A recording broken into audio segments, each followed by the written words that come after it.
Today, I'm going to talk to you about cast iron. Evidence of cast iron goes back as far as 6th century BC and can be found in the U.S. as early as the 1600s. Cast iron was first used in building and manufacturing, but around 220 AD is when we can first find it used in cooking in China. Cast iron is a really limitless utensil for cooking, and I believe it to be essential for novice and experts alike.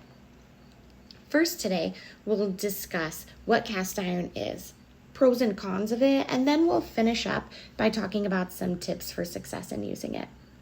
First, what is cast iron?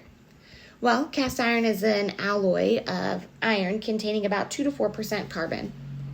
This is melted down in a furnace of about 2,800 degrees. Other elements can be added into it, but once melted, it's poured into some molds. Depending on the type and size, this can take minutes to hours to cool and solidify. There are multiple ways to cast the molds and multiple types of cast iron. They can be identified by their appearance. Gray iron is the most common type of cast iron created, and it makes up approximately 80% of all cast iron. Like any utensil, there's going to be pros and cons. First, pros would be that cast iron is actually very easy to cast, and so it can come in a wide variety of shapes and sizes. Skillets, Dutch ovens, sectioned pans, woks. It really just, your creativity is the limit. There's corn-shaped pans, and they look like corn on the cob, or you can just have any kind of really mold that you would like. Another benefit is that it is relatively cheap to make, allowing it to be an accessible product for many. And then it also has good thermal conductivity and distribution, creating even heating, which especially when we're talking about cooking is so important. Although it has some great aspects, cast iron also has some cons. One would be that it's actually a very brittle material, and it can easily break or crack if not properly cared for. Also, it's an easily corrosive material, so proper care and storage is essential for product longevity. And then lastly, the product itself is relatively heavy in comparison to other items like stainless steel. So for some people, deciding if they can lift up the cast iron or if stainless steel is going to be easier for them to navigate and use in the kitchen is going to come into play in deciding what cooking utensils will be best for them. So now that we've talked about some pros and cons, how do we care for cast iron? Well, first, you should always store it in a cool place. And again, this goes back to the fact that cast iron is a corrosive material. So if you're like me and you have limited cupboard space but lots of stuff, stacking and nesting dishes will be essential. So if we're doing that with cast iron, we need to make sure that there's like a barrier product, and that could be as simple as a paper towel. Some people are going to use dish towels in between, but really we're just making sure that we're preventing any sort of scratching, again, to prevent any sort of breaking with the brittle material. Cast iron should always be seasoned. Some you can find pre-seasoned, but the seasoning process is relatively easy and something anyone could do.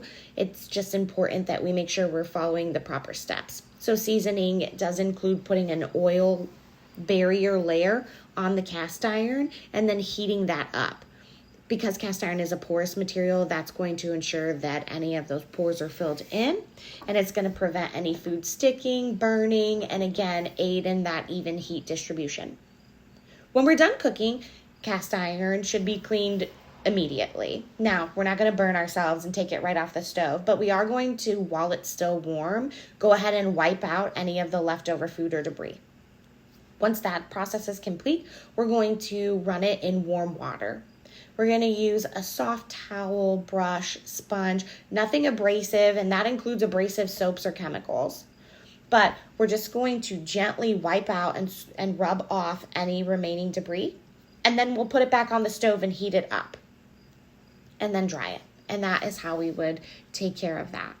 So we've talked about some care and cleaning. Now, what's the big tips for cooking with cast iron? Really, the number one tip is going to be properly seasoning and then ensuring that we're heating our pan prior to putting food in.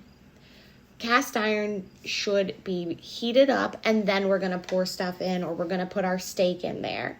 We can use cast iron on the stove, in the oven, or on an open fire. So the how we're cooking is much less important. Well, I guess they're both hows if we're being honest.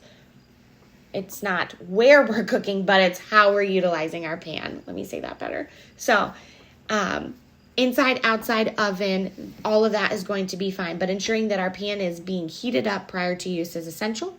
And an example for that would be steaks. We're going to have proper waiting times when we're cooking. We're going to follow our recipe, but unlike a skillet where I might scrape my steak off of that, we never want to do that with our cast iron. Again, we're not scraping. We want to be careful with the material itself. We're going to wait until the meat has like a crust on it and then releases itself from the pan rather than scraping it off. So that's just a couple things that's really going to make your cast iron cooking go a lot more smoothly. So, in conclusion, I've talked about what cast iron is, some pros and cons, appropriate storage, cleaning and preparation techniques, and a couple tips for making your cooking successful. But however you choose to cook, whether you're in the house or you're out camping with your family, cast iron can meet your needs and assist you in creating and sharing an excellent culinary experience for years to come. Thank you.